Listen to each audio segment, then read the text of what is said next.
L'univers est défini en science comme l'ensemble de tout ce qui existe physiquement, l'espace, le temps, la matière, l'énergie, ainsi que les lois physiques qui régissent leurs interactions.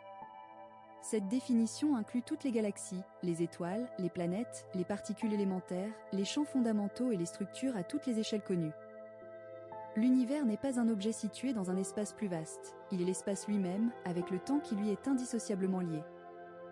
Dans le cadre de la cosmologie moderne, l'univers est décrit par des modèles mathématiques fondés sur la relativité générale et la physique des particules. Ces modèles ne décrivent pas seulement ce que l'on observe aujourd'hui, mais aussi l'évolution globale de l'univers depuis ses premières phases connues jusqu'à son avenir possible. L'univers est étudié comme un système cohérent, régi par des lois universelles qui s'appliquent de manière identique partout où elles ont été testées. Il est essentiel de distinguer l'univers dans son ensemble de l'univers observable. L'univers observable correspond à la région de l'univers dont la lumière a eu le temps de nous parvenir depuis le début de l'expansion cosmique. Cette limite est imposée par la vitesse finie de la lumière et par l'âge de l'univers. Ainsi, il peut exister, et les modèles le permettent, des régions de l'univers situées au-delà de notre horizon d'observation, inaccessibles à toute mesure directe actuelle. L'univers observable a un rayon d'environ 46 milliards d'années-lumière. Cette valeur dépasse l'âge de l'univers en années-lumière en raison de l'expansion de l'espace lui-même. Pendant que la lumière voyage, l'espace s'étend, augmentant les distances entre les régions cosmiques. Cela signifie que certains objets dont nous recevons aujourd'hui la lumière sont désormais beaucoup plus éloignés qu'ils ne l'étaient au moment de l'émission de cette lumière.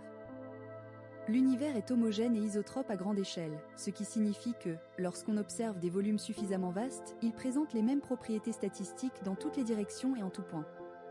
Cette propriété, appelée principe cosmologique, est un pilier fondamental des modèles cosmologiques actuels. À petite échelle, l'univers est fortement structuré. Galaxies, amas de galaxies, filaments et vides cosmiques forment une organisation hiérarchique complexe. La matière et l'énergie de l'univers se répartissent en plusieurs composantes principales. La matière ordinaire, constituée de protons, neutrons et électrons, ne représente qu'une fraction minoritaire du contenu total. Le reste est dominé par des formes de matière et d'énergie qui n'interagissent pas directement avec la lumière mais dont les effets gravitationnels et dynamiques sont observables à grande échelle. Cette composition globale est déduite de multiples observations indépendantes et cohérentes. Le temps est une dimension fondamentale de l'univers, intimement liée à l'espace dans le cadre de l'espace-temps. Les événements ne se produisent pas dans un espace fixe et un temps absolu, mais dans une structure dynamique dont la géométrie dépend de la distribution de la matière et de l'énergie. Ainsi, l'univers n'est pas statique, ses propriétés évoluent continuellement. L'univers n'a pas de centre connu ni de bords physiques identifiés. L'expansion cosmique ne correspond pas à une explosion à partir d'un point central dans l'espace, mais à une augmentation des distances entre toutes les régions de l'espace. Chaque observateur, où qu'il se trouve, observe en moyenne les autres régions s'éloigner de lui selon les mêmes lois. Enfin, l'étude de l'univers repose exclusivement sur l'observation, la mesure et la modélisation.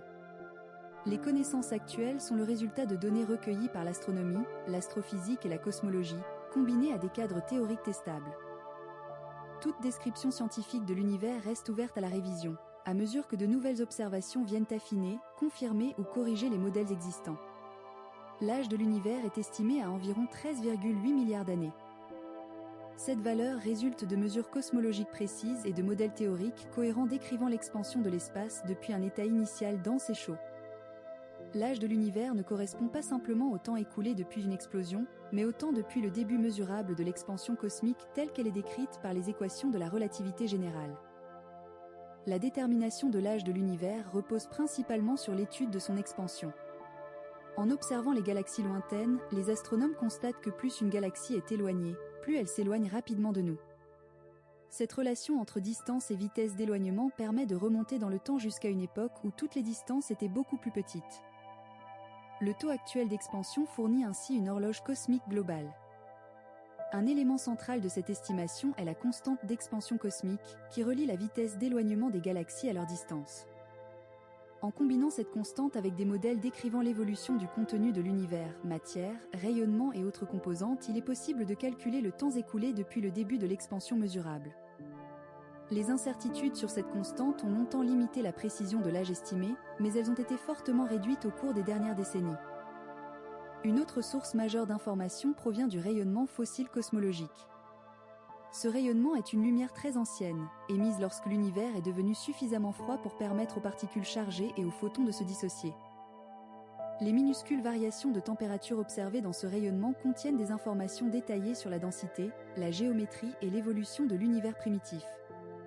L'analyse statistique de ces données permet de contraindre très précisément l'âge de l'univers.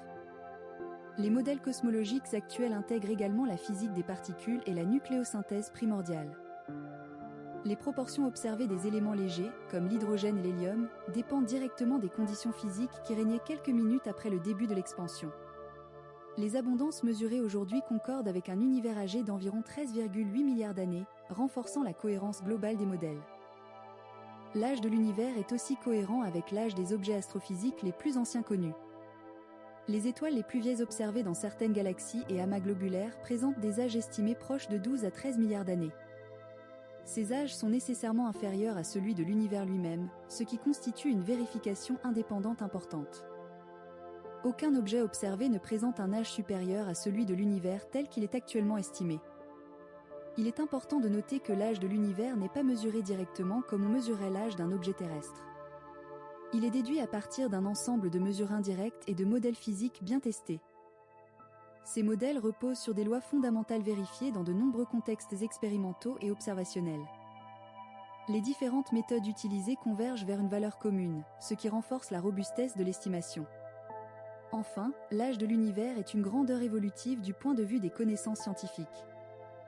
Bien que la valeur actuelle soit déterminée avec une précision élevée, elle reste susceptible d'être affinée à mesure que les instruments s'améliorent et que les observations deviennent plus précises.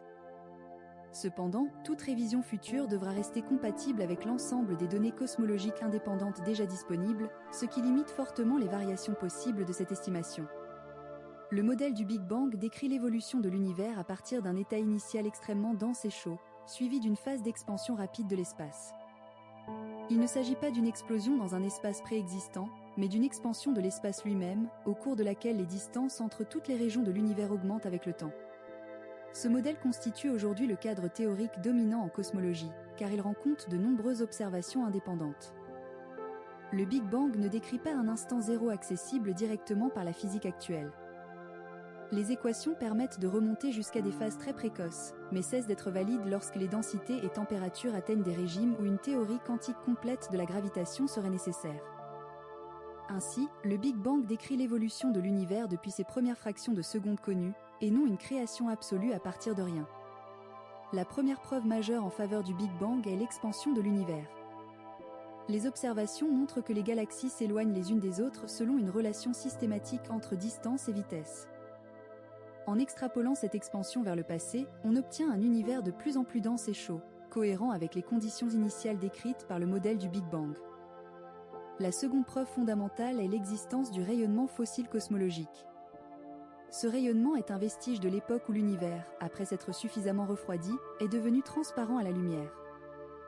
Il remplit aujourd'hui l'espace dans toutes les directions avec une remarquable uniformité, correspondant à une température moyenne d'environ 2,7 Kelvin. Ces propriétés correspondent précisément aux prédictions faites par le modèle du Big Bang plusieurs décennies avant sa détection. Une troisième preuve essentielle concerne les abondances des éléments légers. Les calculs de la nucléosynthèse primordiale montrent que, dans les premières minutes suivant le début de l'expansion, les conditions physiques permettaient la formation de noyaux légers comme l'hydrogène, l'hélium et de petites quantités de lithium. Les proportions observées de ces éléments dans l'univers actuel correspondent étroitement aux prédictions du modèle, ce qui constitue une confirmation indépendante forte. Le modèle du Big Bang décrit également une phase d'évolution thermique précise. À mesure que l'univers s'est étendu, sa température a diminué. Les particules élémentaires ont d'abord existé sous forme d'un plasma extrêmement énergétique, puis se sont combinées progressivement pour former des protons, des neutrons, des noyaux atomiques et enfin des atomes neutres. Cette séquence est déduite des lois connues de la physique des particules et confirmée par les observations cosmologiques. Il est important de souligner que le Big Bang n'explique pas à lui seul toutes les propriétés observées de l'univers. Certains phénomènes, comme l'extrême homogénéité à grande échelle ou l'origine des fluctuations initiales, nécessitent des extensions théoriques. Ces extensions restent compatibles avec le cadre général du Big Bang et cherchent à décrire plus précisément les conditions initiales sans remettre en cause l'expansion primordiale elle-même. Le Big Bang n'implique pas nécessairement que l'univers soit fini ou infini dans l'espace. La géométrie globale de l'univers dépend de sa densité totale et de ses propriétés dynamiques. Selon les paramètres mesurés, l'univers peut être spatialement infini ou fini sans bord, tout en étant en expansion depuis un état initial dense. Enfin, le Big Bang est un modèle scientifique fondé sur des observations testables. Il ne constitue pas une affirmation philosophique ou métaphysique, mais un cadre explicatif soumis à la confrontation continue avec les données. Les observations actuelles confirment ces prédictions principales avec une grande précision, ce qui en fait l'un des modèles les plus solidement étayés de l'astrophysique moderne. L'expansion de l'univers désigne l'augmentation progressive des distances moyennes entre les grandes structures cosmiques au cours du temps. Ce phénomène est une propriété globale de l'espace lui-même et non le résultat de mouvements locaux ordinaires. Les galaxies ne s'éloignent pas parce qu'elles se déplacent à travers un espace fixe, mais parce que l'espace entre elles s'étend. Cette expansion est décrite par les équations de la relativité générale appliquées à un univers homogène et isotrope à grande échelle. L'observation fondamentale à l'origine de la découverte de l'expansion est la relation systématique entre la distance des galaxies et leur vitesse d'éloignement. Cette relation est connue sous le nom de loi de Hubble. Elle établit que, en moyenne, plus une galaxie est éloignée, plus sa vitesse apparente de récession est élevée. Cette vitesse est mesurée par le décalage vers le rouge de la lumière émise par les galaxies, phénomène dû à l'étirement des longueurs d'onde lumineuses causées par l'expansion de l'espace. La loi de Hubble s'exprime sous une forme simple, la vitesse d'éloignement est proportionnelle à la distance. Le coefficient de proportionnalité est appelé constante d'expansion cosmique. Cette constante n'est pas strictement constante dans le temps cosmique, mais sa valeur actuelle permet de caractériser l'état présent de l'expansion. Elle est déterminée à partir de multiples méthodes d'observation indépendantes, incluant des objets astrophysiques servant de référence de distance et l'analyse du fond cosmologique. L'expansion de l'univers est observée de manière identique dans toutes les directions à grande échelle. Aucun point privilégié n'est identifié comme centre de l'expansion. Tout observateur situé dans une galaxie lointaine observerait le même schéma général. Les autres galaxies s'éloignent en moyenne avec une vitesse proportionnelle à leur distance. Cette propriété est une conséquence directe de l'homogénéité et de l'isotropie de l'univers à grande échelle. Il est important de distinguer l'expansion cosmique des mouvements locaux. À l'échelle des galaxies individuelles, des amas de galaxies ou des systèmes stellaires, les forces gravitationnelles peuvent dominer et empêcher l'expansion de se manifester. Ainsi, les étoiles d'une galaxie ou les galaxies d'un amas lié gravitationnellement ne s'éloignent pas les unes des autres en raison de l'expansion cosmique. L'expansion devient significative uniquement à des échelles suffisamment grandes. L'expansion de l'univers n'est pas uniforme dans le temps. Les observations indiquent que le rythme de l'expansion a évolué au cours de l'histoire cosmique. Dans les premières phases, l'expansion était fortement influencée par la densité élevée de matière et de rayonnement. À des époques plus récentes, l'expansion est devenue dominée par une composante qui provoque une accélération globale. Cette évolution temporelle est déduite de l'observation d'objets à différentes distances, correspondant à différentes époques du passé cosmique. La loi de Hubble reste une approximation valable pour les distances où les effets locaux sont négligeables. À très grande distance, les relations exactes entre distance, vitesse et décalage vers le rouge nécessitent des modèles cosmologiques complets intégrant la géométrie de l'espace-temps et l'évolution de l'expansion. Les observations modernes utilisent ces modèles pour interpréter précisément les données recueillies. L'expansion cosmique implique que l'univers était plus dense et plus chaud dans le passé. En remontant le temps, les distances entre toutes les régions de l'espace diminuent, ce qui conduit à un état initial extrêmement compact. Cette propriété relie directement l'expansion observée aujourd'hui au modèle décrivant les premières phases de l'univers. Enfin, l'expansion de l'univers est une observation empirique solidement établie. Elle est confirmée par des mesures indépendantes utilisant des méthodes différentes et des objets situés à des distances variées. La loi de Hubble constitue l'une des bases observationnelles les plus robustes de la cosmologie moderne et un élément central de la compréhension scientifique de l'évolution de l'univers. L'univers observable désigne la portion de l'univers dont l'information a eu le temps de parvenir jusqu'à nous depuis le début de l'expansion cosmique. Cette limite n'est pas un bord matériel ou une frontière physique, mais une conséquence directe de deux faits fondamentaux, l'âge fini de l'univers et la vitesse finie de propagation de la lumière et des interactions causales. La lumière se déplace à une vitesse maximale dans le vide. En conséquence, lorsqu'on observe des objets très lointains, on les voit tels qu'ils étaient dans le passé. Plus un objet est éloigné, plus la lumière que nous recevons a été émise tôt dans l'histoire cosmique. Il existe donc une distance au-delà de laquelle aucun signal n'a encore pu nous atteindre. Cette distance définit l'horizon cosmologique. Le rayon actuel de l'univers observable est d'environ 46 milliards d'années-lumière dans toutes les directions.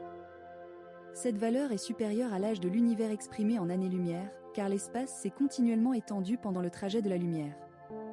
Un photon émis très tôt n'a pas simplement parcouru une distance fixe, l'espace entre la source et l'observateur s'est agrandi pendant son déplacement. L'horizon de l'univers observable évolue avec le temps. À mesure que l'univers vieillit, la lumière provenant de régions plus éloignées a davantage de temps pour nous atteindre. Toutefois, cette croissance n'implique pas que toutes les régions de l'univers deviendront observables. En raison de l'expansion accélérée, certaines régions s'éloignent plus rapidement que la lumière ne peut compenser, ce qui limite durablement l'accès causal à certaines zones. Il est essentiel de distinguer l'univers observable de l'univers total. Les modèles cosmologiques permettent que l'univers soit beaucoup plus vaste que la région observable, voire spatialement infini. Rien dans les observations actuelles n'indique que l'univers s'arrête à l'horizon observable. Celui-ci marque uniquement la limite de ce qui peut être observé aujourd'hui depuis notre position. L'univers observable présente une structure hiérarchique bien définie. À grande échelle, la matière est distribuée en réseaux de filaments, d'amas et de vides. Cette structure est déduite de relevés astronomiques couvrant des volumes immenses. Cependant, même ces relevés restent confinés à l'univers observable et ne fournissent aucune information directe sur ce qui se trouve au-delà. Les observations les plus lointaines accessibles aujourd'hui correspondent à des époques très précoces, lorsque l'univers n'était âgé que de quelques centaines de milliers d'années. Au-delà de cette époque, l'univers était opaque à la lumière, empêchant toute observation directe par des photons. Cela constitue une limite observationnelle fondamentale, indépendante des capacités technologiques actuelles. Les limites de l'univers observable ne signifient pas que les lois physiques changent au-delà. Les modèles reposent sur l'hypothèse que les lois observées localement s'appliquent de manière universelle. Cette hypothèse est cohérente avec toutes les observations disponibles, mais elle ne peut être testée directement au-delà de l'horizon. L'univers observable est également limité par la nature des signaux détectables. Les observations reposent principalement sur le rayonnement électromagnétique, mais d'autres messagers cosmiques existent, comme les neutrinos ou les ondes gravitationnelles. Bien que ces signaux offrent des informations complémentaires, ils restent soumis à des contraintes causales similaires et ne permettent pas d'observer au-delà de l'horizon cosmique. Enfin, les limites de l'univers observable sont une conséquence inévitable de la structure de l'espace-temps. Elles ne résultent ni d'un manque d'instruments ni d'une barrière physique artificielle, mais des propriétés fondamentales de l'univers lui-même. Toute description scientifique de l'univers repose donc nécessairement sur cette région observable, tout en reconnaissant explicitement que l'univers réel peut s'étendre bien au-delà de ce que l'observation directe permet de connaître. La structure à grande échelle de l'univers décrit la manière dont la matière est distribuée sur des distances de millions à milliards d'années-lumière. À ces échelles, l'univers n'est pas uniforme dans le détail, mais il présente une organisation cohérente faite de filaments, d'amas, de superamas et de vastes régions pauvres en matière appelées vides cosmiques. Cette organisation est le résultat de l'évolution gravitationnelle de faibles inhomogénéités présentes dans l'univers primordial. Les premières irrégularités de densité sont observées dans le rayonnement fossile cosmologique sous forme de variations extrêmement faibles de température. Ces fluctuations représentent des différences de densité de l'ordre de 1 partie sur 100 000. Avec le temps, sous l'effet de la gravitation, les régions légèrement plus denses ont attiré davantage de matière, tandis que les régions moins denses se sont vidées progressivement. Ce processus a conduit à la formation des structures observées aujourd'hui. La matière de l'univers se concentre principalement le long de filaments cosmiques, de longues structures tridimensionnelles reliant les amas de galaxies entre eux. Ces filaments peuvent s'étendre sur des centaines de millions d'années-lumière. Ils constituent les régions où la densité de matière est la plus élevée en dehors des galaxies elles-mêmes. Les galaxies se forment et évoluent préférentiellement à l'intérieur de ces filaments. Aux intersections des filaments se trouvent les amas de galaxies, qui sont les plus grandes structures gravitationnellement liées connues. Un amas peut contenir des centaines ou des milliers de galaxies, ainsi qu'une grande quantité de gaz chaud et de matière invisible détectable uniquement par ses effets gravitationnels. Les amas jouent un rôle central dans la cartographie de la structure cosmique, car ils marquent les points de concentration maximale de la matière. Les superamas de galaxies sont des regroupements d'amas et de groupes de galaxies à des échelles encore plus vastes. Contrairement aux amas, les superamas ne sont généralement pas entièrement liés gravitationnellement et évoluent encore sous l'effet de l'expansion cosmique. Ils représentent des régions de surdensité à très grande échelle, mais ne constituent pas des objets isolés au sens strict. Entre les filaments et les amas se trouvent les vides cosmiques, qui occupent la majeure partie du volume de l'univers observable. Ces régions contiennent très peu de galaxies et une densité de matière bien inférieure à la moyenne cosmique. Les vides peuvent atteindre des tailles de plusieurs centaines de millions d'années-lumière. Leur existence est une conséquence naturelle de l'évolution gravitationnelle, les régions sous-denses se vidant progressivement de leur matière au profit des zones plus denses.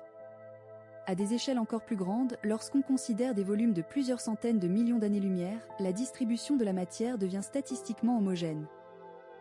Cela signifie que les fluctuations locales s'équilibrent et que la densité moyenne tend vers une valeur uniforme. Cette transition vers l'homogénéité justifie l'utilisation du principe cosmologique dans les modèles théoriques. La structure à grande échelle est étudiée grâce à des relevés astronomiques qui mesurent les positions et les distances de millions de galaxies. Ces relevés permettent de reconstruire une carte tridimensionnelle de l'univers observable et de quantifier statistiquement la distribution de la matière. Les résultats montrent une remarquable cohérence avec les prédictions issues des modèles cosmologiques fondés sur la gravitation et l'expansion de l'espace. La formation de cette structure est un processus lent, qui s'étend sur des milliards d'années. Elle dépend à la fois des conditions initiales de l'univers, de la nature de la matière qui le compose et des lois de la gravitation. Les structures observées aujourd'hui représentent un instant dans cette évolution continue. Enfin, la structure à grande échelle de l'univers fournit un test fondamental des modèles cosmologiques.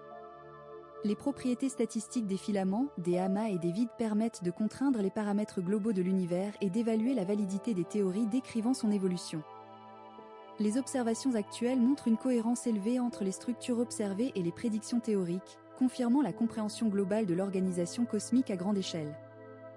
Les galaxies sont des systèmes gravitationnellement liés composés d'étoiles, de gaz, de poussière et d'une composante dominante de matière invisible détectée par ces effets gravitationnels. Elles constituent les unités fondamentales de la structure visible de l'univers à grande échelle. Leur nombre dans l'univers observable est estimé à plusieurs centaines de milliards, avec une grande diversité de tailles, de masse et de morphologie.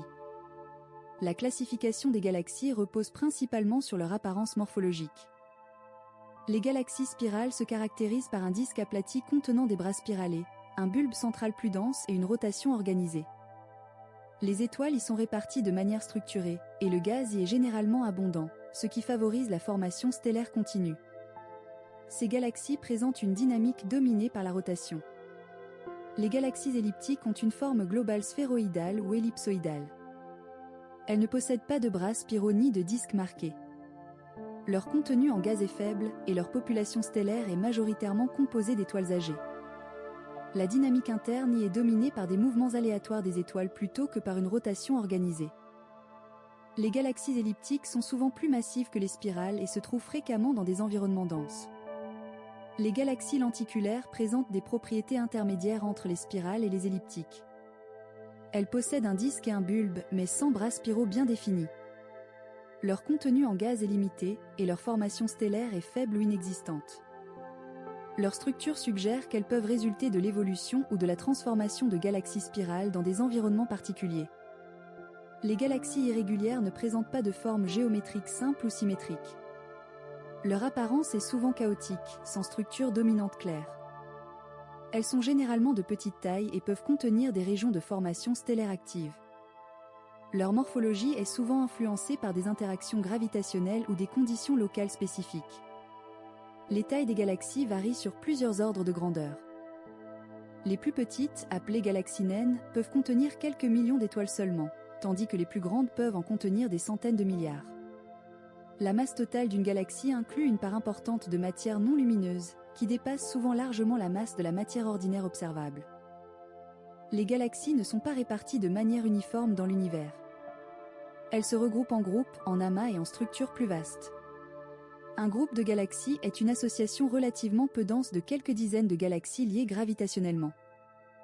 Les amas de galaxies sont des structures beaucoup plus massives, contenant des centaines ou des milliers de galaxies, ainsi qu'un milieu intergalactique chaud détectable par ses émissions à haute énergie. La distribution des types de galaxies dépend fortement de leur environnement. Les galaxies spirales sont plus fréquentes dans les régions peu denses, tandis que les galaxies elliptiques et lenticulaires dominent dans les amas riches. Cette relation entre morphologie et environnement indique que les interactions gravitationnelles, les collisions et les effets du milieu environnant jouent un rôle majeur dans l'évolution des galaxies. Les galaxies évoluent sur des échelles de temps de plusieurs milliards d'années. Leur morphologie, leur contenu en gaz et leur taux de formation stellaire peuvent changer sous l'effet de processus internes et externes. Les fusions entre galaxies sont courantes dans l'histoire cosmique et peuvent modifier profondément leur structure et leur dynamique. L'étude des galaxies repose sur l'observation de leur lumière à différentes longueurs d'onde, ce qui permet d'analyser leur composition, leur mouvement et leur histoire. Les propriétés statistiques des populations galactiques fournissent des informations essentielles sur l'évolution globale de l'univers et sur les mécanismes physiques qui gouvernent la formation et la transformation des grandes structures cosmiques. Enfin, les galaxies constituent des laboratoires naturels pour tester les lois de la gravitation et de la physique à grande échelle. Leur répartition, leur dynamique et leur évolution sont étroitement liées aux propriétés fondamentales de l'univers, faisant des galaxies un élément central de la cosmologie observationnelle. La formation et l'évolution des galaxies résultent d'un processus progressif gouverné par la gravitation, débutant peu après les premières phases de l'expansion cosmique. Les galaxies ne sont pas apparues instantanément sous leur forme actuelle, mais se sont construites au fil de milliards d'années à partir de structures plus simples et plus petites. Dans l'univers primordial, la matière n'était pas répartie de manière parfaitement uniforme. De légères fluctuations de densité existaient déjà très tôt. Sous l'effet de la gravitation, ces régions légèrement plus denses ont commencé à attirer davantage de matière. La matière invisible dominante a joué un rôle central en formant des structures gravitationnelles profondes dans lesquelles la matière ordinaire a pu s'accumuler. Les premières galaxies se sont formées lorsque le gaz s'est refroidi et condensé à l'intérieur de ces structures gravitationnelles. Le refroidissement du gaz permet la perte d'énergie, ce qui favorise l'effondrement gravitationnel et la formation d'étoiles. Les premières galaxies étaient généralement plus petites, plus compactes et plus riches en gaz que les galaxies actuelles. La formation stellaire est un élément clé de l'évolution galactique. Lorsque le gaz dense se fragmente, il donne naissance à des générations successives d'étoiles. Ces étoiles modifient leur environnement en produisant de l'énergie, des vents stellaires et des éléments chimiques plus lourds. Ainsi, la composition chimique des galaxies évolue progressivement avec le temps. Les galaxies croissent principalement par deux mécanismes, l'accrétion de gaz et les fusions galactiques. L'accrétion correspond à l'arrivée continue de gaz depuis le milieu environnant, souvent le long des filaments cosmiques. Ce gaz alimente la formation stellaire et contribue à l'augmentation de la masse galactique. Les fusions se produisent lorsque deux galaxies ou plus interagissent gravitationnellement et finissent par se combiner en un seul système. Les fusions galactiques ont un impact majeur sur la structure et l'évolution des galaxies. Les fusions mineures, impliquant une grande galaxie et une petite, modifient progressivement la morphologie et la dynamique. Les fusions majeures, entre galaxies de masse comparable, peuvent transformer radicalement la structure, perturber les disques et conduire à la formation de galaxies sphéroïdales plus massives. L'environnement joue un rôle déterminant dans l'évolution des galaxies. Dans les régions peu denses, les galaxies peuvent évoluer lentement, conservant leur gaz et leur capacité à former des étoiles sur de longues périodes. Dans les environnements plus denses, comme les amas de galaxies, divers mécanismes peuvent retirer le gaz ou perturber les structures, réduisant ou stoppant la formation stellaire. Au cours du temps cosmique, la population globale des galaxies a évolué. Les observations montrent qu'une part importante de la formation stellaire s'est produite à des époques relativement précoces. Depuis plusieurs milliards d'années, le taux global de formation d'étoiles dans l'univers diminue progressivement, indiquant un épuisement partiel du gaz disponible et des changements dans les conditions d'évolution. Les galaxies ne suivent pas toutes la même trajectoire évolutive. Leur histoire dépend de leur masse initiale, de leur environnement, de leur contenu en gaz et de leurs interactions passées. Deux galaxies de masse similaire peuvent présenter des morphologies et des propriétés très différentes en raison de parcours évolutifs distincts. L'étude de l'évolution galactique repose sur l'observation de galaxies situées à différentes distances, correspondant à différentes époques du passé. En comparant les propriétés des galaxies anciennes et récentes, les scientifiques reconstituent les grandes étapes de leur transformation. Ces observations sont cohérentes avec des modèles théoriques qui décrivent la formation hiérarchique des galaxies dans un univers en expansion. Enfin, la formation et l'évolution des galaxies constituent un élément central de la cosmologie moderne. Elle relie les conditions initiales de l'univers, les lois fondamentales de la physique et les structures observées aujourd'hui. Les galaxies observées à l'époque actuelle représentent le résultat cumulatif de milliards d'années d'évolution cosmique continue. Les étoiles sont des objets astrophysiques formés par l'effondrement gravitationnel de nuages de gaz, principalement composés d'hydrogène et d'hélium. Elles constituent les briques fondamentales des galaxies et jouent un rôle central dans l'évolution chimique et dynamique de l'univers. Une étoile est maintenue en équilibre par l'opposition entre la gravitation, qui tend à la faire se contracter, et l'énergie produite en son cœur, qui exerce une pression vers l'extérieur. La naissance d'une étoile commence dans des nuages moléculaires froids et denses. Des perturbations internes ou externes provoquent l'effondrement de régions localisées du nuage. À mesure que la matière se contracte, la température et la pression augmentent au centre. Lorsque les conditions deviennent suffisantes, des réactions de fusion nucléaire s'amorcent, marquant le début de la phase stellaire stable. La phase principale de la vie d'une étoile est appelée séquence principale. Durant cette période, l'étoile tire son énergie de la fusion de l'hydrogène en hélium dans son noyau. Cette phase représente la majeure partie de la durée de vie d'une étoile. La masse initiale détermine la température, la luminosité et la durée de cette phase. Les étoiles massives sont très lumineuses mais vivent peu de temps, tandis que les étoiles peu massives consomment leur carburant lentement et peuvent vivre des dizaines de milliards d'années. Lorsque l'hydrogène du noyau est épuisé, l'étoile quitte la séquence principale. Son évolution ultérieure dépend fortement de sa masse. Les étoiles de faible et moyenne masse voient leur cœur se contracter tandis que leur couche externe se dilate. Elles deviennent des étoiles géantes, avec une luminosité accrue et une température de surface modifiée. De nouvelles réactions nucléaires peuvent s'y produire, impliquant la fusion de l'hélium en éléments plus lourds. Les étoiles plus massives connaissent une évolution plus complexe et plus rapide. Leur cœur atteint des températures suffisamment élevées pour permettre la fusion d'éléments de plus en plus lourds.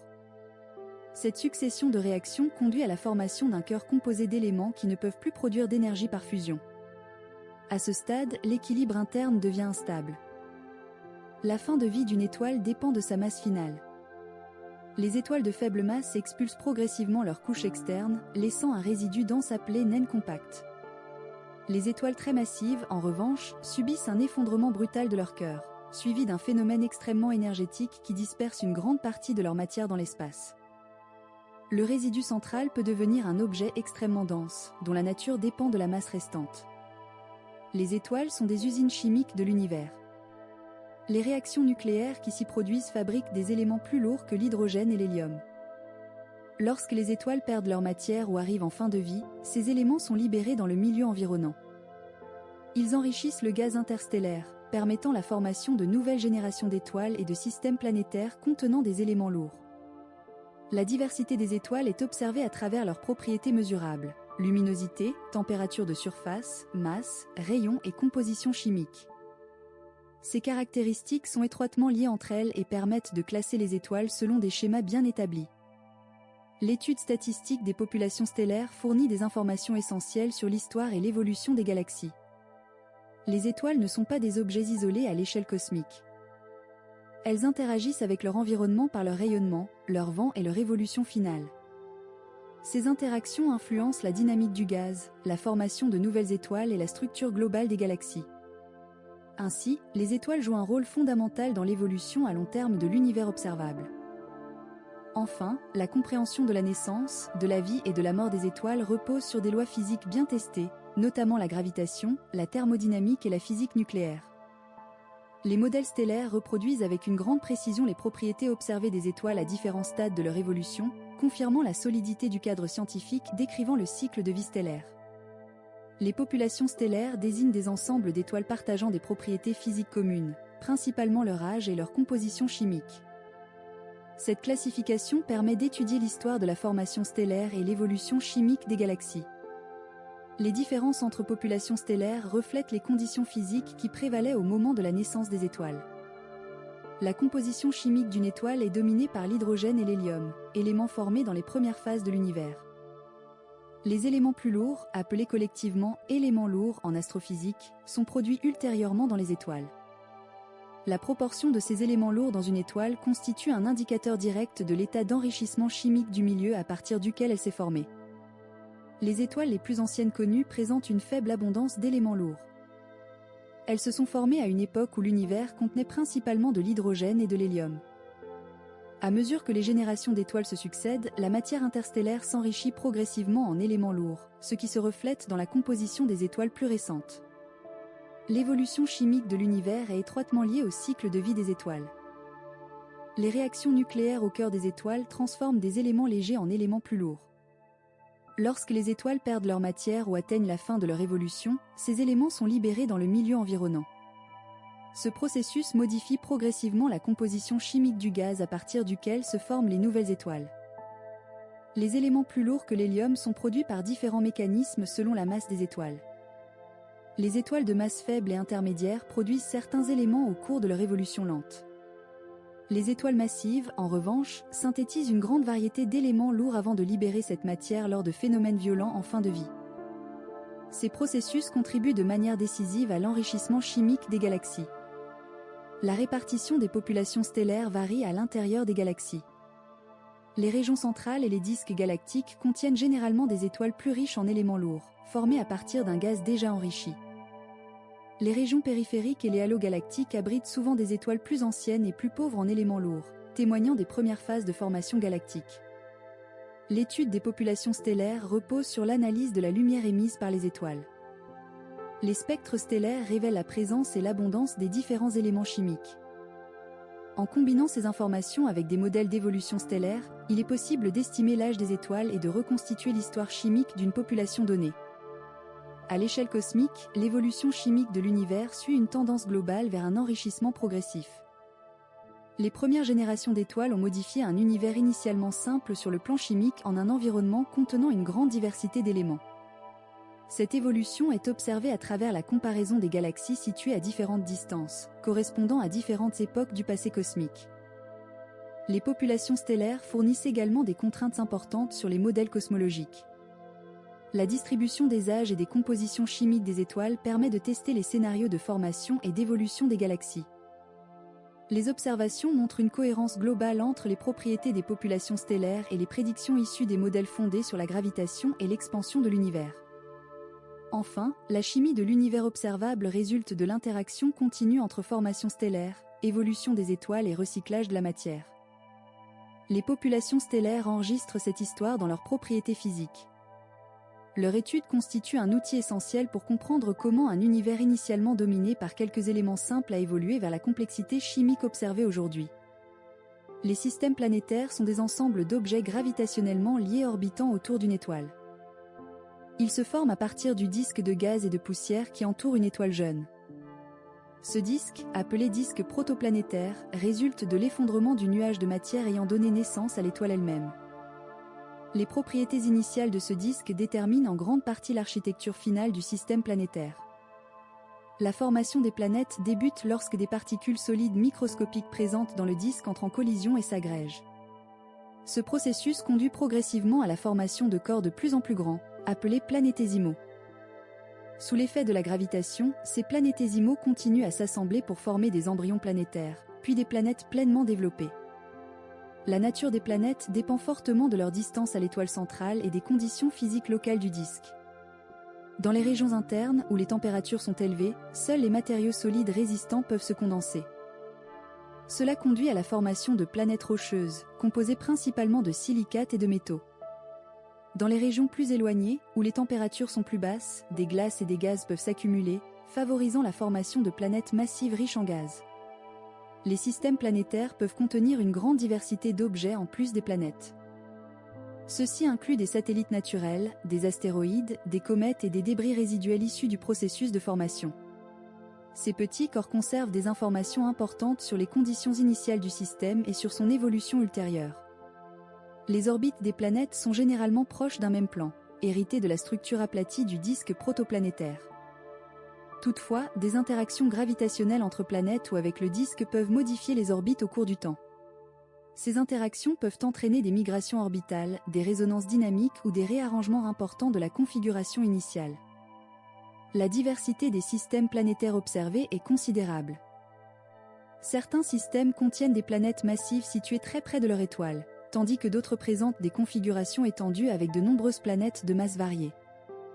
Cette diversité indique que les processus de formation et d'évolution planétaire peuvent suivre des trajectoires très différentes selon les conditions initiales.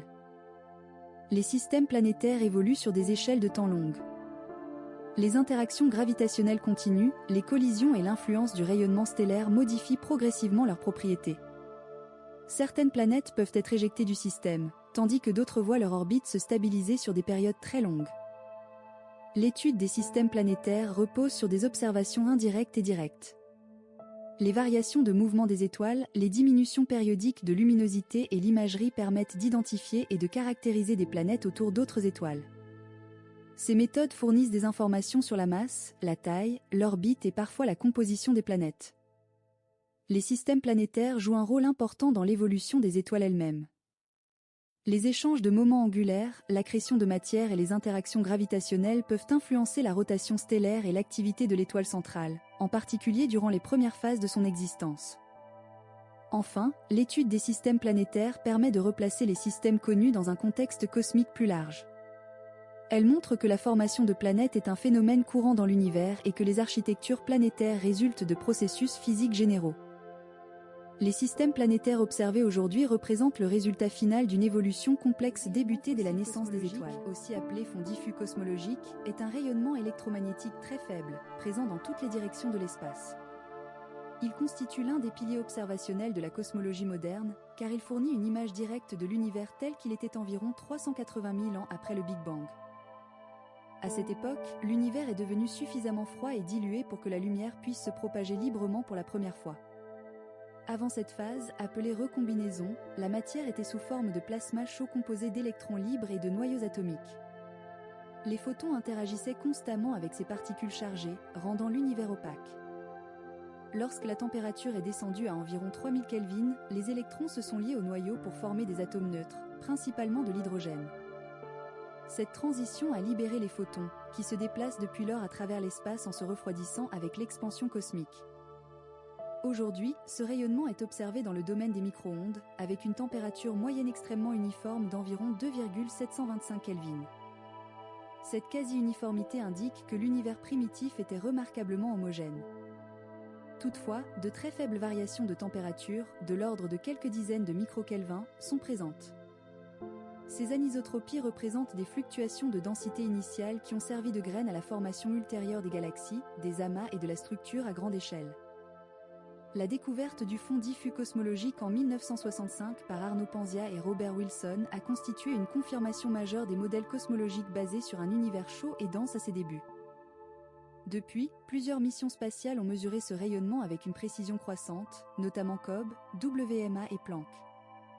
Ces observations ont permis de déterminer avec une grande exactitude l'âge de l'univers, sa géométrie globale et la composition relative de son contenu. L'analyse du spectre du fond diffus cosmologique montre qu'il correspond presque parfaitement à celui d'un corps noir, ce qui indique que l'univers primitif était en équilibre thermique. Cette propriété exclut de nombreux scénarios cosmologiques alternatifs et renforce la cohérence interne du modèle cosmologique standard. Les petites déviations mesurées dans la distribution angulaire des anisotropies fournissent des informations détaillées sur la matière ordinaire, la matière noire et l'énergie noire. Le fond diffus cosmologique contient également une polarisation faible mais mesurable. Cette polarisation résulte de la diffusion des photons par les électrons lors de la recombinaison et, plus tard, lors de la rayonisation provoquée par les premières étoiles. L'étude de cette polarisation permet d'explorer les conditions physiques de l'univers très jeune et de tester certaines hypothèses concernant les premières fractions de seconde après le Big Bang. En résumé, le rayonnement fossile cosmologique est une archive physique de l'univers primordial. Il ne s'agit pas simplement d'un bruit de fond, mais d'un message ancien, portant l'empreinte des lois physiques fondamentales et des conditions initiales qui ont conduit à l'univers structuré observé aujourd'hui. À l'échelle cosmique, les lois physiques connues décrivent le comportement de la matière, de l'énergie, de l'espace et du temps sur des distances et des durées extrêmes. Les observations actuelles indiquent que ces lois sont universelles, c'est-à-dire qu'elles s'appliquent de la même manière partout dans l'univers observable, indépendamment de la position ou de l'époque considérée. Cette hypothèse d'universalité est un fondement central de la cosmologie moderne et est continuellement testée par des observations astronomiques. La gravitation joue un rôle dominant à grande échelle. Elle est décrite avec une grande précision par la théorie de la relativité générale d'Albert Einstein, selon laquelle la matière et l'énergie courbent l'espace-temps, et cette courbure détermine le mouvement des objets.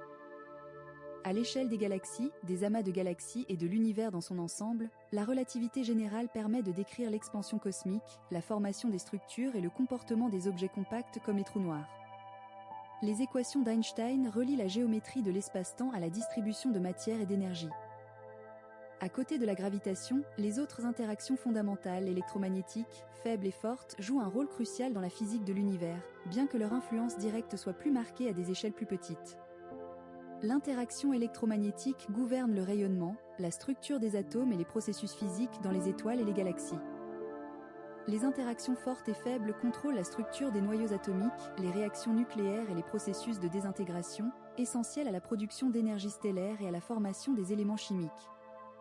À grande échelle, le comportement de l'univers est souvent décrit à l'aide de modèles simplifiés reposant sur des hypothèses statistiques. L'une des plus importantes est le principe cosmologique, selon lequel l'univers est homogène et isotrope lorsqu'on l'observe à des échelles suffisamment grandes. Cela signifie que, en moyenne, la distribution de matière et d'énergie est la même dans toutes les directions et en tout point, même si des structures locales existent. Ce principe permet de formuler des équations globales décrivant l'évolution de l'univers. Les lois de la thermodynamique s'appliquent également à l'univers dans son ensemble. Le deuxième principe, en particulier, implique une augmentation globale de l'entropie au cours du temps. Cette augmentation est liée à l'évolution des structures cosmiques, à la formation des étoiles, à leur vieillissement et à leur disparition. Le rayonnement cosmologique, la dilution de l'énergie et l'évolution à long terme de l'univers peuvent être interprétés dans ce cadre thermodynamique. La mécanique quantique intervient de manière essentielle dans les conditions extrêmes de l'univers primitif et dans certains objets astrophysiques. Bien que la relativité générale décrive avec succès la gravitation à grande échelle, elle n'est pas compatible, dans sa formulation actuelle, avec les lois quantiques. Cette incompatibilité apparaît notamment lorsqu'on tente de décrire les toutes premières fractions de seconde après le Big Bang ou l'intérieur des singularités gravitationnelles.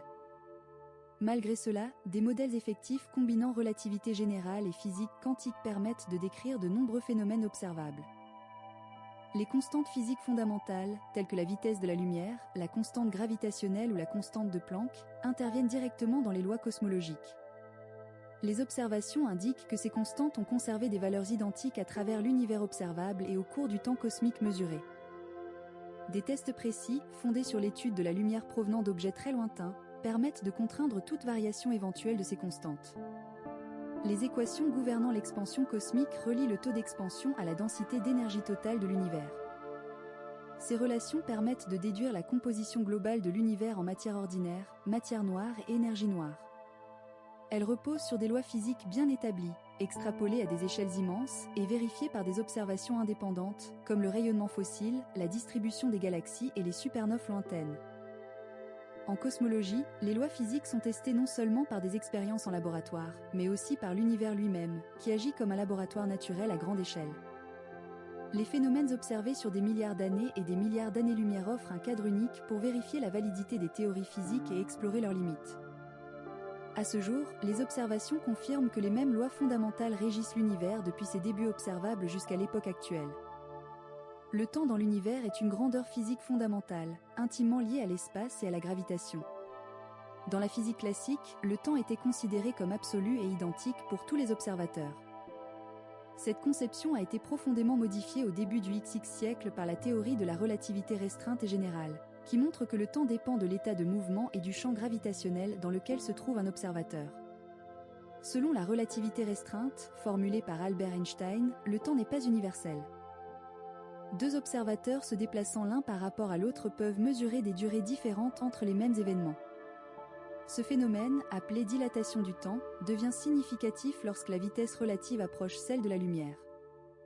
Des expériences précises, notamment avec des horloges atomiques embarquées sur des satellites ou des avions, ont confirmé que les horloges en mouvement mesurent un temps qui s'écoule plus lentement que celle au repos par rapport à un référentiel donné. La relativité générale étend cette idée en montrant que la gravitation influence également l'écoulement du temps. Dans un champ gravitationnel intense, le temps s'écoule plus lentement que dans une région où la gravitation est faible. Ce phénomène, appelé dilatation gravitationnelle du temps, a été mesuré avec une grande précision à proximité de la Terre et doit être pris en compte dans le fonctionnement des systèmes de navigation par satellite. À l'échelle cosmique, cette propriété signifie que le temps ne s'écoule pas de manière identique partout dans l'univers. En cosmologie, le temps est souvent défini à partir de l'expansion de l'univers. Le temps cosmique correspond à une mesure moyenne du temps écoulé depuis l'état initial chaud et dense décrit par le modèle du Big Bang. Cette définition repose sur le principe cosmologique, selon lequel l'univers est homogène et isotrope à grande échelle. Dans ce cadre, le temps cosmique est le même pour tous les observateurs qui se déplacent avec l'expansion de l'univers, appelés observateurs comobiles. L'âge de l'univers est déterminé en retraçant l'histoire de son expansion à partir des observations actuelles. Les mesures du rayonnement fossile, des galaxies lointaines et des supernoves permettent de reconstruire l'évolution du taux d'expansion et d'estimer le temps écoulé depuis les premières phases observables. Cette approche montre que le temps cosmique n'est pas simplement une abstraction théorique, mais une grandeur mesurable liée à des phénomènes physiques observables. Le temps joue également un rôle central dans l'évolution des structures cosmiques. Les étoiles naissent, évoluent et meurent sur des échelles de temps allant de quelques millions à plusieurs milliards d'années. Les galaxies se forment, fusionnent et se transforment sur des durées comparables à l'âge de l'univers. Ces processus définissent une flèche du temps cosmique, caractérisée par une évolution irréversible des structures et une augmentation globale de l'entropie.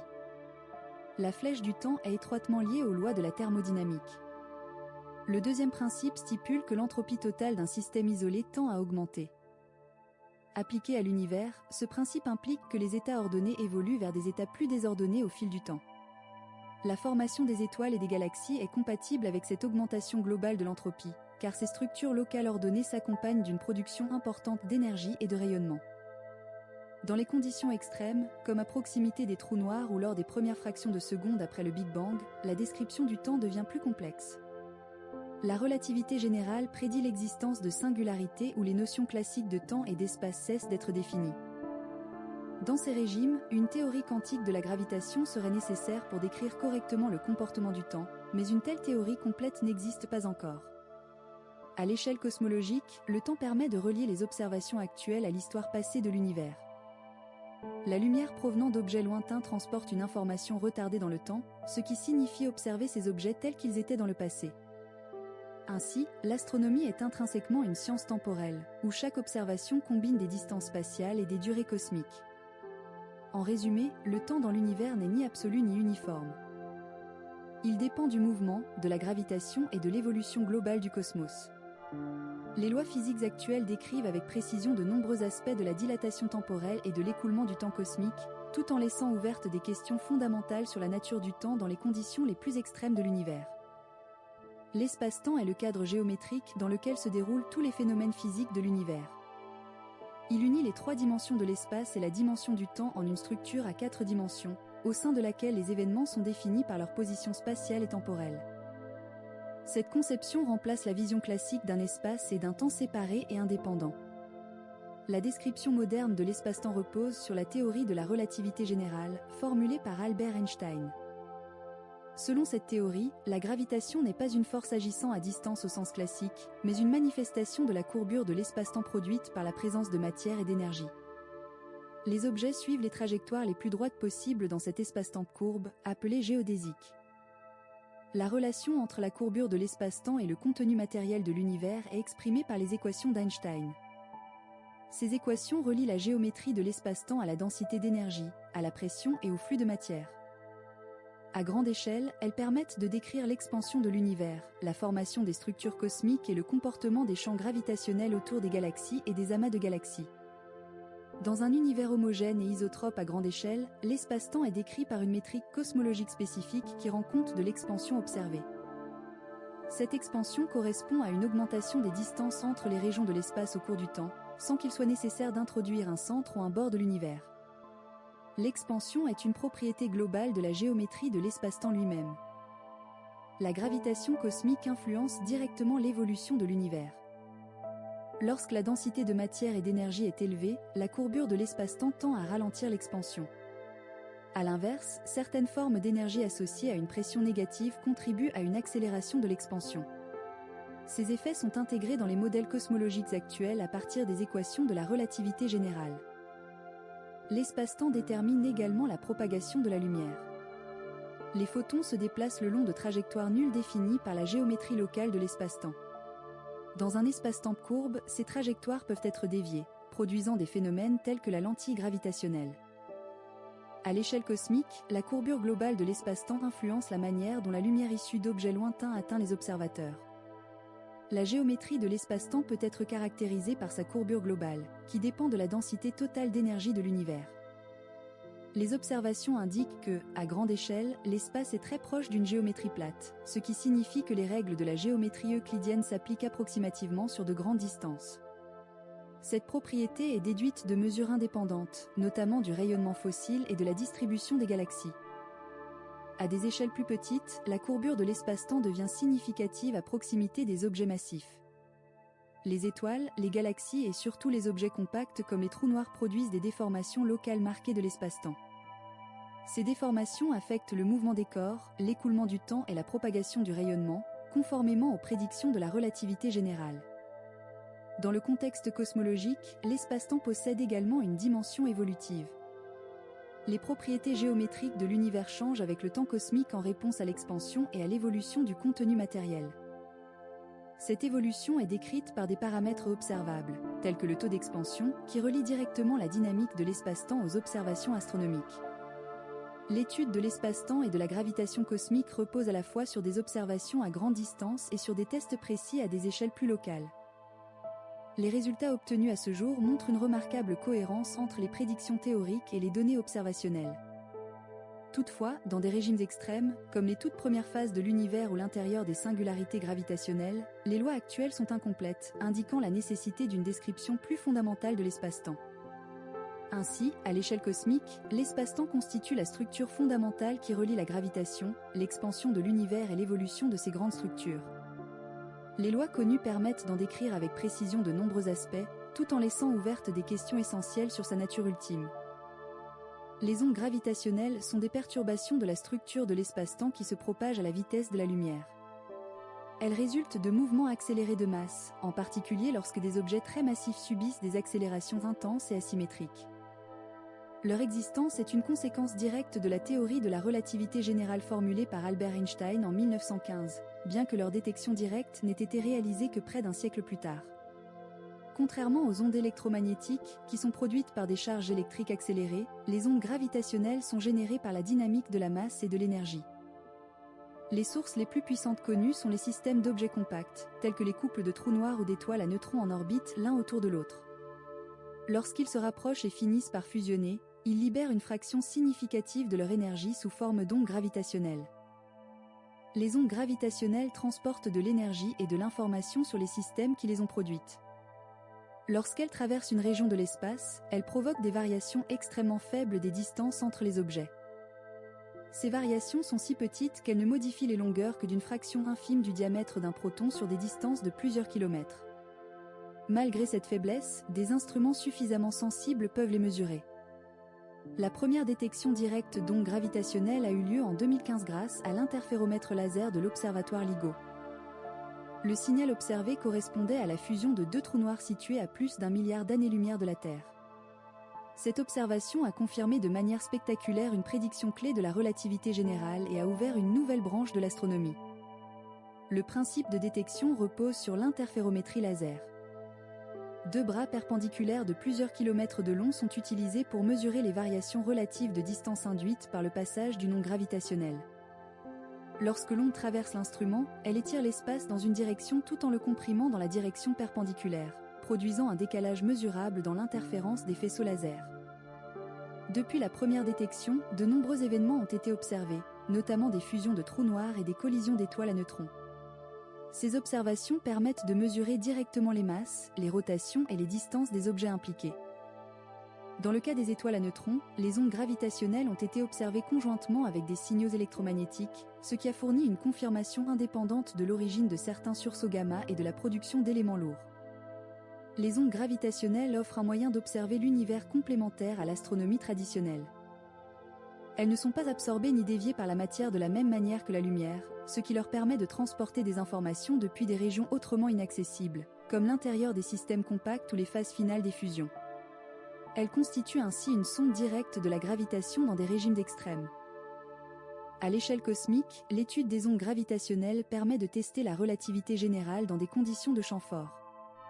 Les signaux observés jusqu'à présent sont en accord avec les prédictions théoriques, dans les limites de précision des instruments actuels.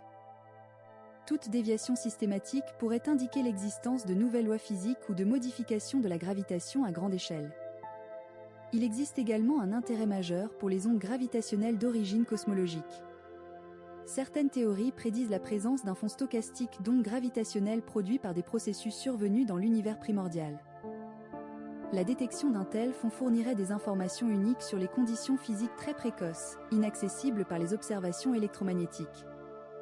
Les détecteurs actuels sont sensibles à une gamme limitée de fréquences, correspondant principalement aux événements impliquant des objets stellaires compacts.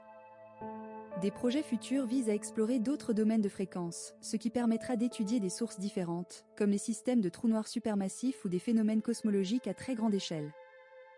En résumé, les ondes gravitationnelles constituent un outil fondamental pour comprendre la dynamique de l'univers. Elles confirment des aspects essentiels de la relativité générale, fournissent des informations directes sur des objets extrêmes et ouvrent une fenêtre observationnelle nouvelle sur l'histoire et la structure du cosmos. Les constantes fondamentales de l'univers sont des grandeurs physiques dont les valeurs numériques apparaissent dans les lois décrivant la nature. Elles déterminent l'intensité des interactions, les échelles d'énergie, de longueur et de temps, ainsi que le comportement de la matière et du rayonnement. Ces constantes ne sont pas déduites des théories actuelles, elles sont mesurées expérimentalement et insérées dans les équations physiques. Parmi les constantes les plus importantes figure la vitesse de la lumière dans le vide. Elle relie l'espace et le temps et intervient dans l'ensemble de la physique relativiste. Sa valeur fixe une limite supérieure à la vitesse de propagation de l'information et des interactions causales. Cette constante intervient également dans la relation entre masse et énergie et joue un rôle central dans la description de l'espace-temps à l'échelle cosmique. La constante gravitationnelle détermine l'intensité de l'interaction gravitationnelle entre les masses. À l'échelle de l'univers, elle influence directement la formation des structures cosmiques, l'évolution des galaxies et la dynamique de l'expansion. Bien que la gravitation soit l'interaction la plus faible à l'échelle des particules, elle domine à grande échelle en raison de son caractère toujours attractif et de sa portée infinie. La constante de Planck intervient dans la description des phénomènes quantiques. Elle fixe l'échelle à laquelle les effets quantiques deviennent significatifs. Dans le contexte cosmologique, elle joue un rôle clé dans les modèles décrivant l'univers primordial, lorsque les densités et les énergies étaient extrêmement élevées. Elle détermine également les propriétés fondamentales du rayonnement et de la matière à petite échelle. Les constantes associées aux interactions électromagnétiques, faibles et fortes, déterminent la structure des atomes, des noyaux et des particules élémentaires. La constante de structure fine, par exemple, fixe l'intensité de l'interaction électromagnétique. Elle influence la stabilité des atomes, les niveaux d'énergie électronique et la chimie de l'univers. De légères variations de cette constante modifieraient profondément les propriétés de la matière. Les masses des particules fondamentales, comme celles des électrons et des quarks, sont également considérées comme des constantes fondamentales. Elles déterminent la structure des atomes, la stabilité des noyaux et les réactions nucléaires au cœur des étoiles. Ces masses influencent directement la production d'énergie stellaire et la synthèse des éléments chimiques dans l'univers. À l'échelle cosmologique, certaines constantes définissent le contenu énergétique global de l'univers. Les paramètres associés à la densité de matière, de rayonnement et d'énergie sombre déterminent la dynamique de l'expansion. Ces valeurs sont mesurées par des observations indépendantes, telles que le rayonnement fossile, la distribution des galaxies et les supernoves lointaines. Elles permettent de décrire l'évolution de l'univers depuis ses premières phases observables. Les observations actuelles indiquent que les constantes fondamentales ont conservé les mêmes valeurs à travers l'univers observable et au cours du temps cosmique mesuré. Cette stabilité est testée en comparant les spectres de la lumière provenant d'objets très éloignés à ceux mesurés localement. Toute variation significative serait détectable par des décalages caractéristiques dans les raies spectrales. La question de l'origine des constantes fondamentales reste ouverte.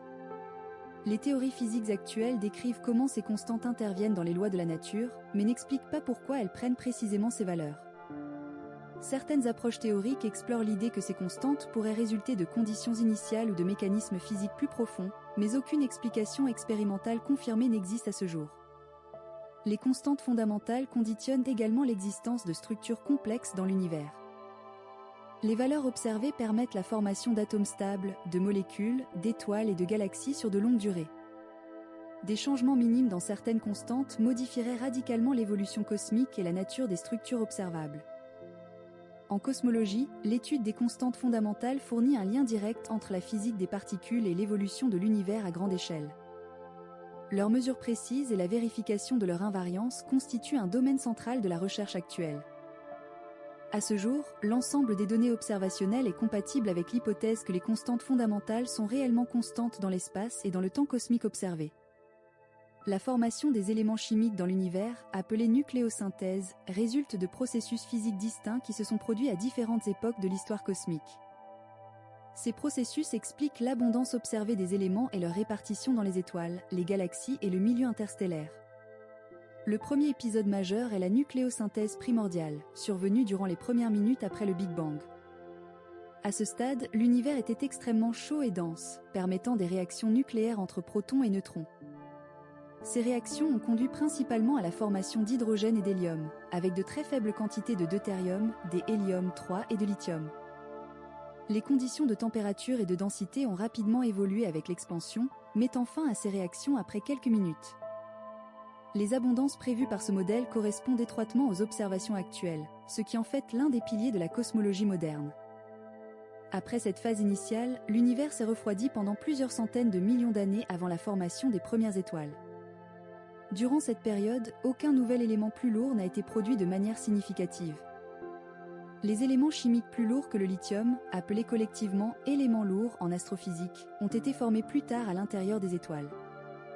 La nucléosynthèse stellaire se produit au cœur des étoiles, où la pression et la température sont suffisantes pour permettre des réactions de fusion nucléaire. Les étoiles transforment l'hydrogène en hélium au cours de la majeure partie de leur vie. Lorsque l'hydrogène central est épuisé, les étoiles plus massives peuvent fusionner l'hélium en carbone et en oxygène, puis produire progressivement des éléments plus lourds jusqu'au fer. Ces réactions libèrent de l'énergie qui soutient l'étoile contre l'effondrement gravitationnel. Le fer marque une limite importante dans la fusion stellaire. La fusion d'éléments plus lourds que le fer ne libère plus d'énergie, ce qui empêche leur production durable dans le cœur des étoiles ordinaires. Les éléments plus lourds que le fer nécessitent des environnements extrêmes pour être formés, où l'énergie est fournie par des phénomènes violents plutôt que par la fusion stable. Les supernoves jouent un rôle central dans la formation et la dispersion des éléments lourds. Lorsqu'une étoile massive termine son évolution, son effondrement et son explosion produisent des conditions de température et de densité très élevées. Ces conditions permettent la capture rapide de neutrons par les noyaux atomiques, un processus connu sous le nom de nucléosynthèse par capture rapide. Ce mécanisme est responsable de la formation de nombreux éléments lourds, dont l'or, l'uranium et d'autres éléments rares. Les collisions d'étoiles à neutrons constituent également une source importante d'éléments lourds. Les observations récentes indiquent que ces événements produisent de grandes quantités d'éléments issus de la capture rapide de neutrons. La matière éjectée lors de ces collisions enrichit le milieu interstellaire, contribuant à la composition chimique des générations ultérieures d'étoiles et de planètes. Une autre voie de formation des éléments est la capture lente de neutrons, qui se produit dans certaines étoiles évoluées, notamment les géantes rouges. Ce processus conduit à la formation d'éléments lourds sur des échelles de temps plus longues, complétant les mécanismes rapides associés aux explosions stellaires. Au fil du temps cosmique, les cycles de formation, d'évolution et de mort des étoiles ont enrichi progressivement les galaxies en éléments lourds. Le milieu interstellaire contient aujourd'hui un mélange de gaz primordial et de matière enrichie par les générations précédentes d'étoiles. Ce processus, appelé enrichissement chimique, explique pourquoi les étoiles jeunes et les systèmes planétaires récents contiennent des éléments lourds en plus grande proportion que les étoiles très anciennes. La composition chimique de l'univers est donc le résultat cumulatif de processus nucléaires bien identifiés, s'étendant des premières minutes après le Big Bang jusqu'aux événements astrophysiques les plus récents. Les abondances observées des éléments fournissent une trace mesurable de cette histoire, reliant directement la physique nucléaire à l'évolution cosmique à grande échelle. Les conditions de l'habitabilité cosmique désignent l'ensemble des paramètres physiques et astrophysiques permettant l'existence durable d'environnements où une chimie complexe peut se développer. À l'échelle de l'univers, l'habitabilité dépend de facteurs liés à la formation des structures, à la disponibilité des éléments chimiques et à la stabilité des environnements sur de longues durées. Un élément fondamental de l'habitabilité est la présence d'éléments chimiques lourds. L'hydrogène et l'hélium issus de la nucléosynthèse primordiale ne suffisent pas à former des structures complexes. Les éléments comme le carbone, l'oxygène, l'azote, le phosphore et le fer sont produits par les générations successives d'étoiles. Leur abondance augmente avec le temps cosmique, ce qui implique que l'univers primitif offrait des conditions beaucoup moins favorables à l'habitabilité que l'univers actuel. La formation d'étoiles stables est une autre condition essentielle. Les étoiles fournissent une source d'énergie durable sur des milliards d'années, nécessaire au maintien de processus chimiques à l'échelle planétaire. Les étoiles de masse faible à intermédiaire, en particulier celles qui brûlent lentement leur combustible, offrent des périodes de stabilité plus longues que les étoiles très massives, dont la durée de vie est courte et l'évolution rapide. L'habitabilité dépend également de la formation de systèmes planétaires. Les observations montrent que les planètes sont une conséquence courante de la formation stellaire. Toutefois, toutes les planètes ne présentent pas des conditions compatibles avec des environnements stables. La masse, la composition et l'orbite des planètes influencent fortement leur capacité à conserver une atmosphère et à maintenir des conditions physiques modérées sur de longues périodes. À l'échelle d'un système planétaire, la distance entre une planète et son étoile joue un rôle déterminant. Cette distance influence la température de surface et la possibilité de maintenir de l'eau à l'état liquide. La notion de zone habitable stellaire correspond à la région autour d'une étoile où les conditions thermiques permettent l'existence durable d'eau liquide à la surface d'une planète rocheuse, sous réserve de propriétés atmosphériques appropriées. L'environnement galactique intervient aussi dans l'habitabilité cosmique. Les régions des galaxies diffèrent par leur densité d'étoiles, leur taux de formation stellaire et leur exposition à des événements énergétiques. Les zones centrales très denses sont plus exposées aux rayonnements intenses et aux perturbations gravitationnelles, tandis que les régions externes peuvent manquer d'éléments lourds. Une région intermédiaire, suffisamment enrichie chimiquement et relativement stable, est généralement considérée comme plus favorable. Les événements astrophysiques violents influencent l'habitabilité à grande échelle. Les supernoves, les sursauts gamma et l'activité intense de certains noyaux galactiques peuvent affecter les environnements planétaires sur de vastes distances en émettant des rayonnements énergétiques. La fréquence de ces événements et leur distribution spatiale déterminent des périodes et des régions plus ou moins favorables à des conditions stables à long terme. Le temps cosmique est également un facteur clé. L'univers a connu des phases très différentes depuis son origine. Les premières centaines de millions d'années ont été dominées par des étoiles massives et de courte durée de vie, produisant peu d'éléments lourds et générant des environnements instables. Avec le temps, l'enrichissement chimique et la formation d'étoiles plus stables ont progressivement augmenté le nombre potentiel de régions habitables.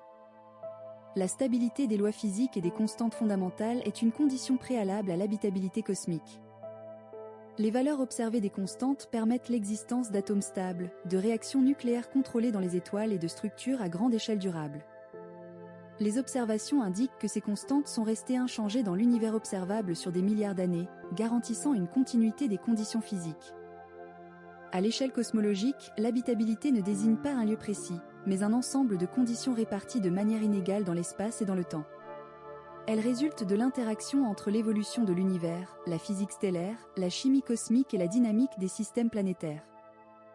Les données actuelles montrent que ces conditions sont rares à certaines époques et plus communes à d'autres, sans qu'aucune nécessité n'implique leur apparition en un lieu particulier.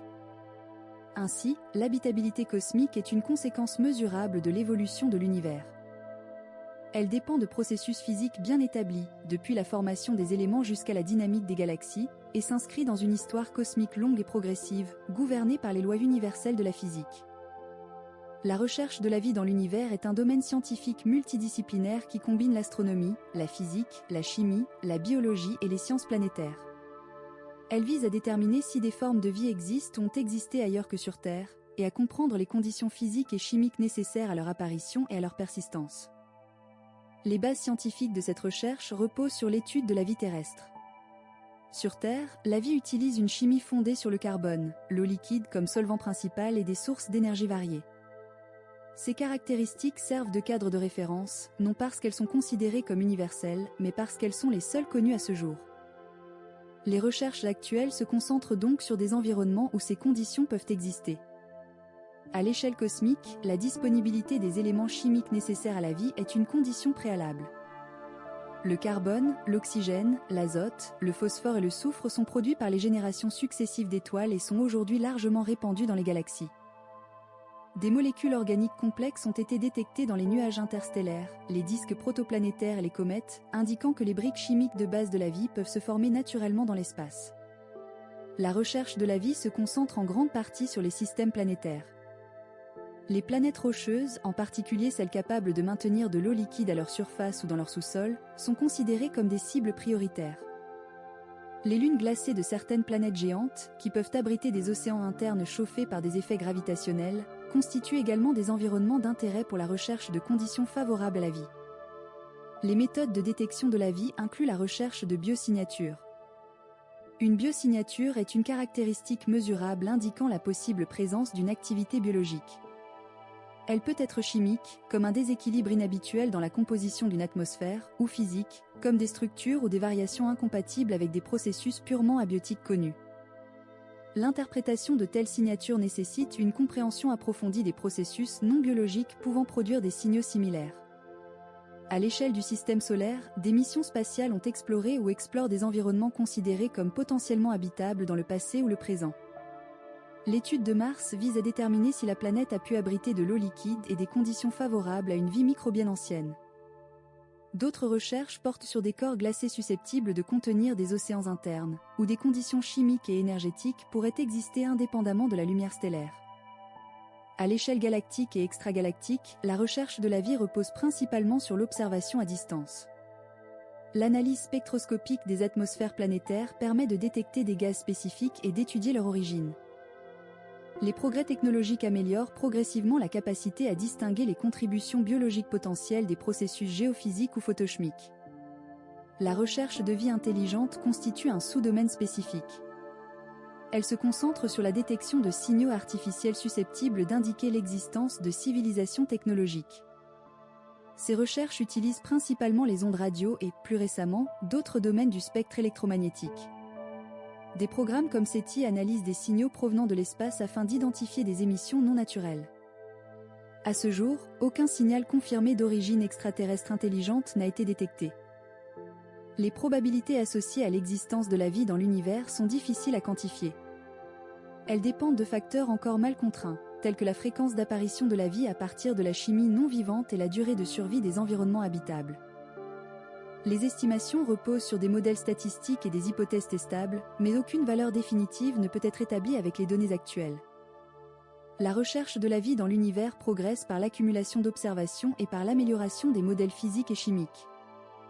Elle ne repose pas sur des spéculations, mais sur des méthodes mesurables, reproductibles et révisables. À ce jour, la vie n'a été observée que sur Terre, mais les données disponibles montrent que les conditions nécessaires à son apparition existent dans de nombreuses régions de l'univers observable. Les exoplanètes sont des planètes situées en dehors du système solaire, en orbite autour d'autres étoiles que le Soleil. Leur existence, longtemps hypothétique, est aujourd'hui solidement établie par des observations directes et indirectes. Les exoplanètes présentent une grande diversité de masse, de taille, de composition et de configuration orbitale, révélant que les systèmes planétaires sont une caractéristique courante de la formation stellaire. La détection des exoplanètes repose principalement sur des méthodes indirectes. La méthode des vitesses radiales mesure les variations périodiques du mouvement d'une étoile causées par l'attraction gravitationnelle d'une planète en orbite. Ces variations se manifestent par des décalages infimes des raies spectrales de l'étoile. Cette technique permet d'estimer la masse minimale de la planète et sa période orbitale. La méthode des transits consiste à observer la diminution de luminosité d'une étoile lorsqu'une planète passe devant elle. Cette baisse de luminosité, très faible mais régulière, permet de déterminer le rayon de la planète et son orbite. Lorsque les méthodes des transits et des vitesses radiales sont combinées, il devient possible de calculer la densité moyenne de la planète et d'inférer sa nature globale, rocheuse, gazeuse ou intermédiaire. D'autres méthodes existent, comme l'imagerie directe, la microlentille gravitationnelle et les variations du temps de transit. L'imagerie directe permet d'observer certaines planètes massives et jeunes, éloignées de leur étoile, en supprimant la lumière stellaire. La microlentille exploite la déviation de la lumière d'une étoile de fond par le champ gravitationnel d'un système étoile-planète, offrant une sensibilité particulière aux planètes éloignées de leur étoile. Les exoplanètes se répartissent en plusieurs grandes catégories. Les planètes rocheuses, de taille comparable à celle de la Terre ou légèrement supérieure, possèdent une composition dominée par des matériaux solides. Les planètes géantes gazeuses, similaires à Jupiter ou Saturne, sont dominées par l'hydrogène et l'hélium. Entre ces deux catégories se trouvent les planètes dites neptuniennes et super-Terre, dont les compositions varient entre enveloppes gazeuses épaisses et cœurs rocheux massifs. La diversité orbitale des exoplanètes est marquée. De nombreuses planètes ont été découvertes très proches de leur étoile, avec des périodes orbitales de quelques jours seulement. Ces configurations, rares dans le système solaire, indiquent que les processus de migration planétaire jouent un rôle important dans l'évolution des systèmes planétaires. Les observations montrent également des systèmes compacts contenant plusieurs planètes en orbite proche et presque coplanaires. Les atmosphères des exoplanètes constituent un domaine majeur de recherche. L'analyse spectroscopique de la lumière stellaire filtrée par l'atmosphère d'une planète lors d'un transit permet de détecter certains gaz. De la vapeur d'eau, du dioxyde de carbone, du sodium et d'autres composés ont été identifiés dans des atmosphères planétaires. Ces mesures fournissent des informations sur la composition chimique, la température et la dynamique atmosphérique. La majorité des exoplanètes connues ont été découvertes par des missions spatiales dédiées, notamment Kepler et TESS. Ces missions ont montré que les planètes sont fréquentes dans la galaxie et que les systèmes planétaires présentent une grande variété de configurations. Les données indiquent qu'une fraction significative des étoiles possède au moins une planète. Les exoplanètes situées dans des régions où les conditions thermiques permettent l'existence de liquides attirent une attention particulière. Toutefois, la présence dans une zone favorable ne garantit pas l'habitabilité. La masse de la planète, son atmosphère, son activité géologique et l'activité de son étoile jouent un rôle déterminant dans l'évolution de ses conditions physiques. Les limites actuelles de l'observation empêchent la détection directe de formes de vie. Les études se concentrent donc sur la caractérisation physique et chimique des exoplanètes. Les futurs instruments visent à améliorer la résolution spectrale et la sensibilité, afin d'étudier des planètes plus petites et plus froides, comparables à la Terre. En résumé, les exoplanètes constituent une composante majeure de l'univers observable. Leur étude a transformé la compréhension de la formation et de l'évolution des systèmes planétaires. Les observations actuelles montrent que la diversité planétaire est la règle plutôt que l'exception, et que les caractéristiques du système solaire ne représentent qu'un cas particulier parmi une vaste population de mondes extrasolaires. Les limites de l'observation astronomique résultent de contraintes physiques fondamentales, de propriétés de l'univers et de limites technologiques. Elles déterminent ce qui peut être observé, mesuré et interprété à partir de la Terre ou de l'espace, et définissent un cadre objectif à la connaissance cosmologique. Une première limite est imposée par la vitesse finie de la lumière. Observer un objet lointain revient à le voir tel qu'il était dans le passé. Plus un objet est éloigné, plus l'information reçue est ancienne. Il existe ainsi une limite temporelle à l'observation directe, correspondant à l'âge de l'univers observable. Les événements antérieurs à l'émission de la lumière actuellement détectable ne peuvent pas être observés par des moyens électromagnétiques. Cette contrainte conduit à la notion d'horizon cosmologique. Au-delà d'une certaine distance, l'expansion de l'univers empêche la lumière émise aujourd'hui d'atteindre un observateur, même sur une durée infinie. Cet horizon limite l'univers observable à une région finie, indépendamment de l'étendue réelle de l'univers, qui peut être plus vaste ou infinie. L'expansion de l'univers affecte également les observations par le décalage vers le rouge. La lumière provenant de sources lointaines est étirée vers des longueurs d'onde plus grandes. À des distances extrêmes, ce décalage déplace le rayonnement hors des domaines de détection les plus sensibles, rendant certains objets difficiles ou impossibles à observer avec les instruments actuels. Les sources très anciennes peuvent ainsi devenir invisibles dans certaines bandes spectrales. La matière et le rayonnement présent entre les sources et l'observateur introduisent d'autres limites. Le gaz et la poussière interstellaire et intergalactique absorbent et diffusent une partie du rayonnement électromagnétique. Certaines longueurs d'onde, notamment dans l'ultraviolet, les rayons X et certaines régions infrarouges, sont fortement atténuées. Cela impose le recours à des observatoires spatiaux pour contourner l'absorption atmosphérique terrestre, sans toutefois éliminer entièrement les effets du milieu cosmique. Les lois physiques elles-mêmes fixent des limites à l'information accessible. Avant une certaine époque, l'univers était opaque au rayonnement électromagnétique en raison de sa densité élevée. Cette opacité empêche toute observation directe des phases antérieures à la libération du rayonnement fossile. Les informations sur ces périodes ne peuvent être obtenues que de manière indirecte, par des modèles et par l'étude de traces physiques conservées. La résolution angulaire constitue une autre limite fondamentale. Elle dépend de la taille de l'instrument d'observation et de la longueur d'onde utilisée. Même avec des télescopes de grande taille, il existe une limite à la finesse des détails observables. À de très grandes distances, des structures distinctes peuvent apparaître comme un seul objet, ce qui complique l'analyse de leur nature et de leur évolution.